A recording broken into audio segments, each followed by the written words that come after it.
It's day 2 here at the Mets show. What were you going to say, Babe? I was going to say, I think you should do it facing this way so the people can see you. So you can see how people are right.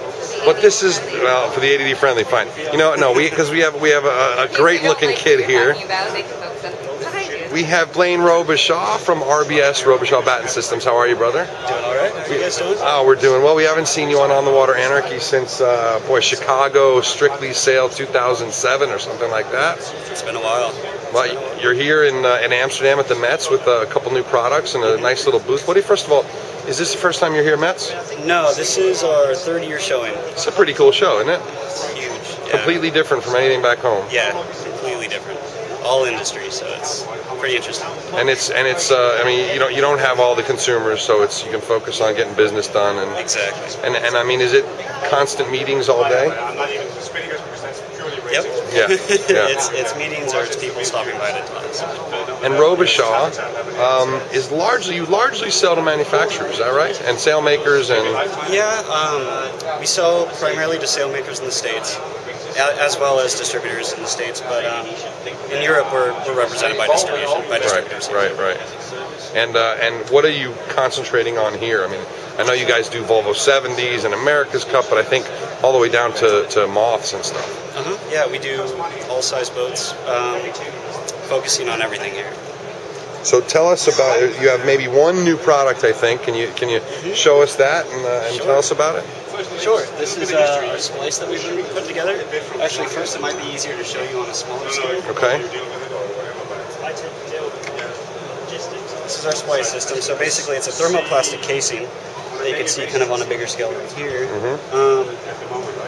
with 2 tapered pieces that come down to a certain point that meet inside of the casing, interlock and load, and basically work as one piece. And because they're sort of scarfed in, it's you have the same bend characteristics. Is that the idea? Yes. Yeah. Same characteristics, and you can see on a larger scale here. You have 60% on the front and 40% on the back. So we keep the tapered piece in the front, so you get the same bend characteristics. Right.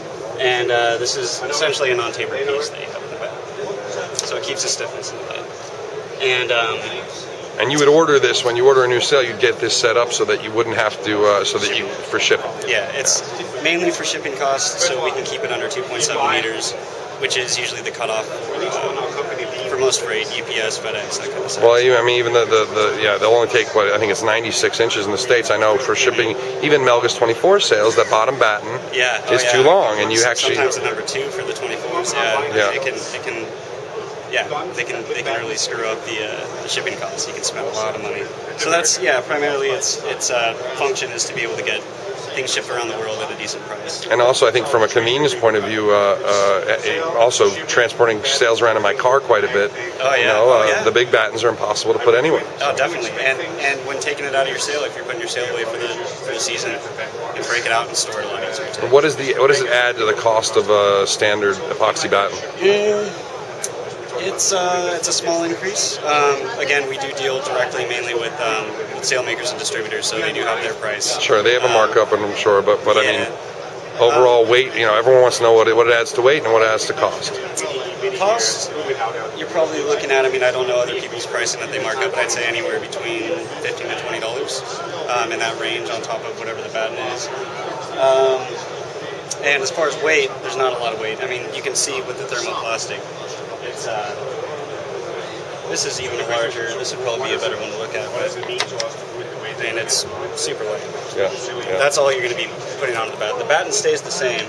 It's as if you'd buy, say, a 3-meter batten, so it's something that's going to be too long to ship, but it's just going to be cut in half. It's going to be cut in half, and it's going to be grinded to fit within that casing. So that's the only weight that you're going to be adding to it. So Blaine, what else is going on? I know you guys work on you're always sort of tinkering, and your dad is quite the tinkerer. Oh yeah. What else you guys got coming down the pipe in the world of batten technology? We're playing around with some hybrid materials, which is basically a hybrid of carbon and our e-glass epoxy that we use. And the goal with that is to hopefully come up with a batten that's as light, close to being as light, but as stiff as carbon, at the same price you would have to pay for the e-glass, which is the cheaper product. Right. And we're receiving some material soon, so we're playing around with it. We don't have anything that's readily available, but you'll let us know when you do?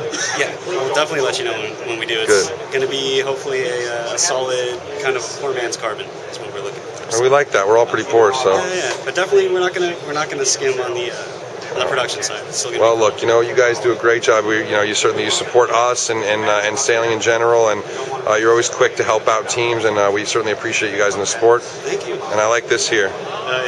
Can your batten do this? We brought this because we brought the actual. It's kind of part of our little campaign here, but that's not Photoshop. That's what we brought the actual. That's pretty cool. It's like the ugly stick. Yeah, exactly. All right, Blaine, thank you so much, and we'll talk soon. All right, brother? Okay.